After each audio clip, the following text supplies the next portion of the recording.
Hi friends, நான் உங்கள் மக்களோடு நாம் போனோம். நம்மளோட தளத்தில் பார்த்தீங்கன்னா அரசியல் காமெடிகள் அப்படின்ற ஒரு ஒரு கேட்டகரி ஆரம்பிக்கிறோம். தினம் தினம் நடக்கும் அரசியலில் நடக்கும் காமெடிகளை வெளிச்சம் போட்டு காட்டுறதா நம்ம வேலை. இன்றைய அரசியல் காமெடி என்ன அப்படின்னா, திருமாவளவன் அவர்கள் மது ஒழிப்பு மாநாடுன்னு ஒன்று நடத்துகிறாங்க.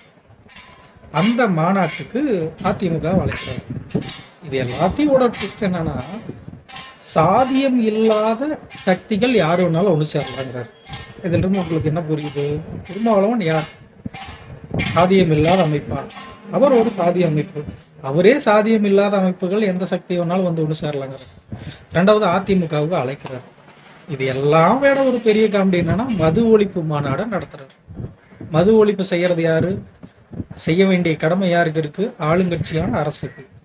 ஆளுங்கட்சியான அரசு கூடவே இருந்து பயணிச்சுக்கிட்டு எம்பி எம்எல்ஏ என்ற பதவி சுகத்தை அனுபவிச்சுட்டு இருக்கிறது யாரு? நம்ம விடுதலை சிறுத்தைகள் கட்சிகளோட திருமாவளவன். அப்படிப்பட்டவர் மது ஒழிப்பு மாநாடு நடத்த வேண்டிய அவசியம் என்ன? அவசியம் இருக்கு. அவரோட அரசியல் இது மிகப்பெரிய காமெடி அல்லவா? ஒரு அரசு நிர்வாகத்துக்குள்ளேயே இருந்துகிட்டு மது ஒழிப்பு மாநாடு நடத்துறாராம். மது ஒழிப்பு ஊக்குவிக்கிறதே அவர் வங்கம் வைக்கிற அரசு.